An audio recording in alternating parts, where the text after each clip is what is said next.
I'm pushing deadlifts really hard right now. I don't remember the last time I pushed deadlifts this hard. It's taken a lot of my resources, and I've kind of been thinking about this, and I've been well aware of what this is going to be like. I was kind of fantasizing about being able to do, heavier sessions every other day, but it looks like it's pretty much impossible to do that. Not with deadlifts.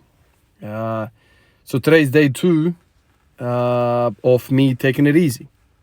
The day before all of this, so 3 days ago, I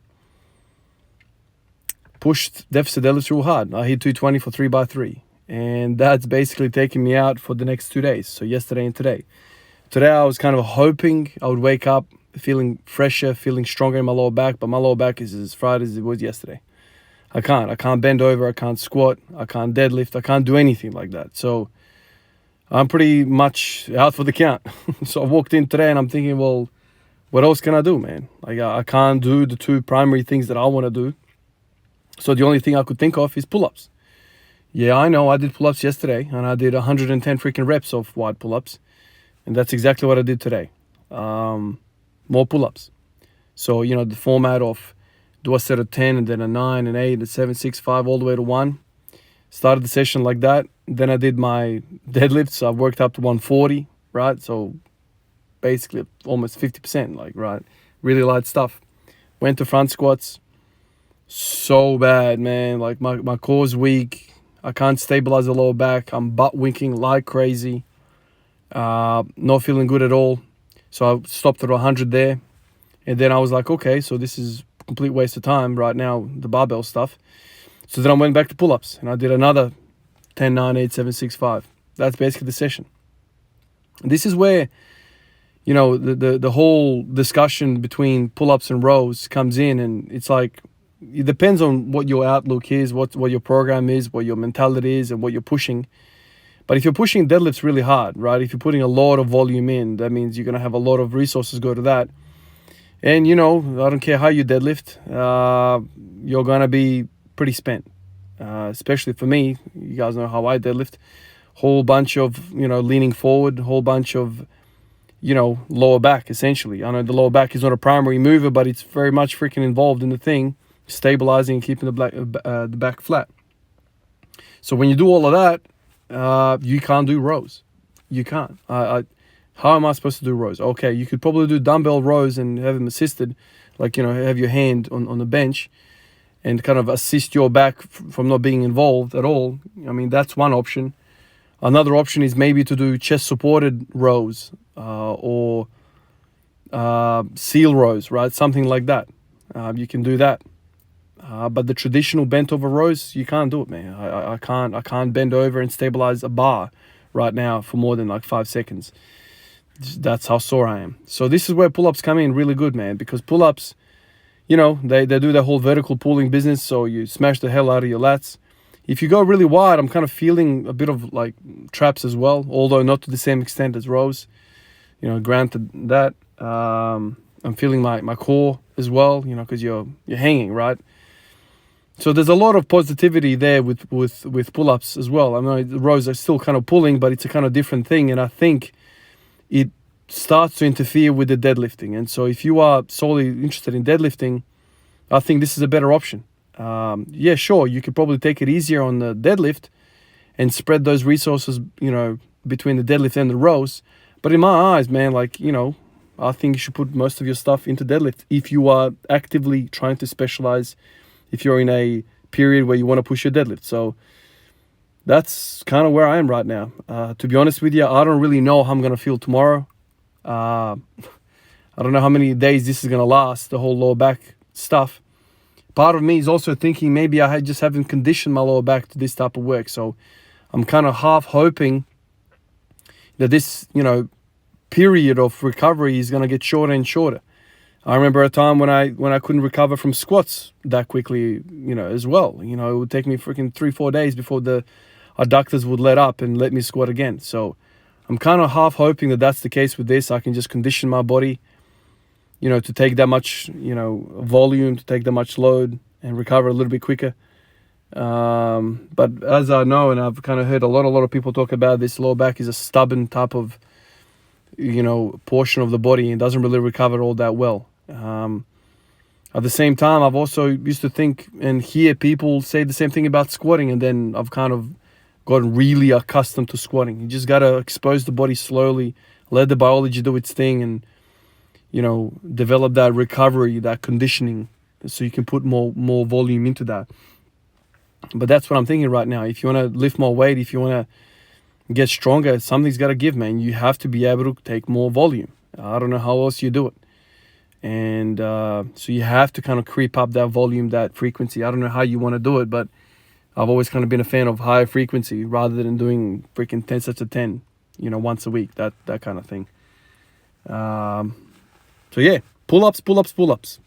I'm kind of half glad that I've found a way to incorporate pull-ups back into the program, and them taking such a front position in the whole program. Like, I'm doing a lot of freaking pull-ups, man. So I did 100 yesterday, 110 today. That's a lot of freaking pull-ups, man.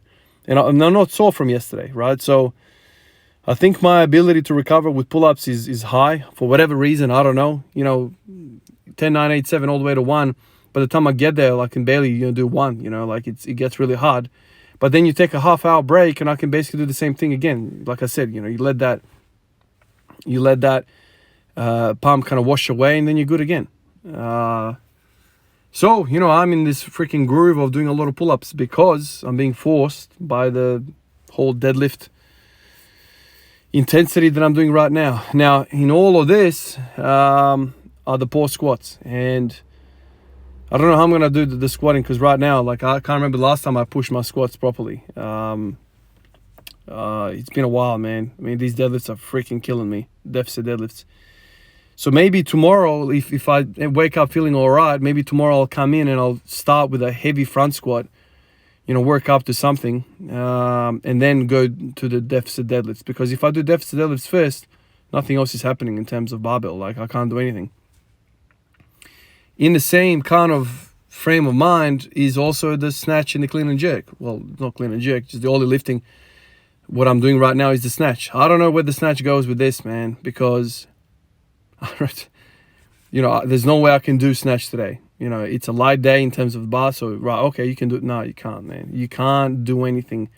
Snatching and clean and jerking is kind of like deadlifting. It's a whole lot of lower back.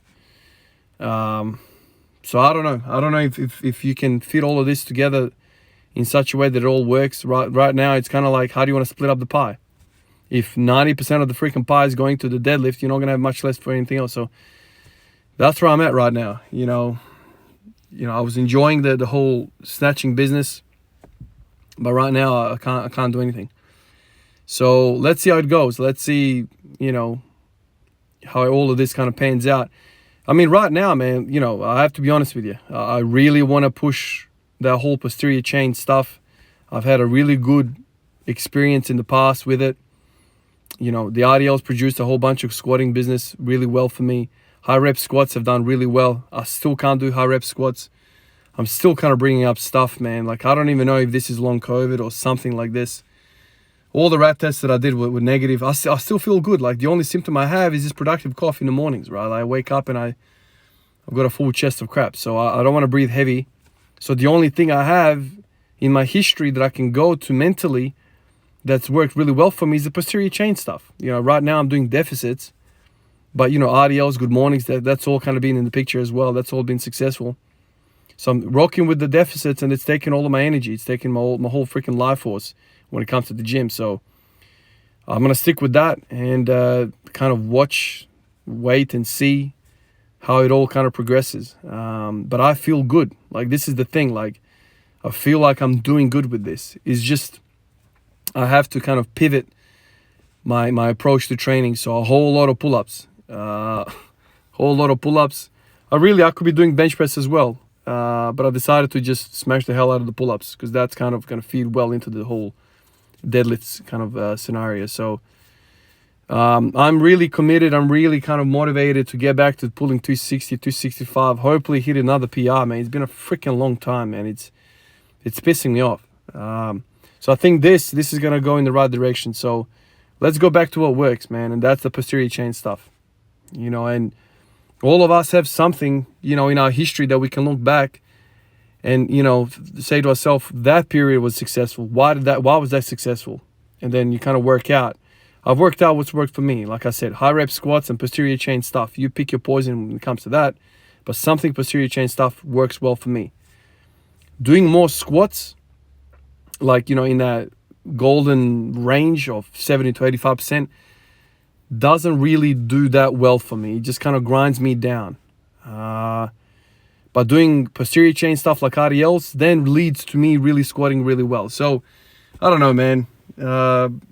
If you're thinking for yourself, like, should I be doing a whole lot of deadlifting as well? You got to look at yourself, man, because my proportions, my experience might be different to yours. You might be not even squatting every day, so it's another beast altogether. But that's where I'm at. I'm freaking broken, man. Like, my lower back is broken. I can't do any axial loading. I can't do any bar work, or barbell work. I can do some bar work, as in pull-up bar work. So just take what the body gives you. That's kind of the motto of my training. Even on days like this where you wake up and you feel broken, if you allow yourself, you still can get some work in. And I would argue that hanging off a freaking bar is really great for your spine, right? So it's kind of like a perfect match, the deadlifts and the pull-ups, because one is axial loading the hell out of it, and the other one is literally tractioning your spine apart and allowing all those things to kind of come in and repair and all that stuff. So I think it's a great mix. Anyway, guys, appreciate everyone on the list, in the comments and on Instagram. And I'll catch you guys in the next one. Hopefully I've recovered my back and I can hit some more deficits tomorrow. I'll catch you guys in the next one. Peace out.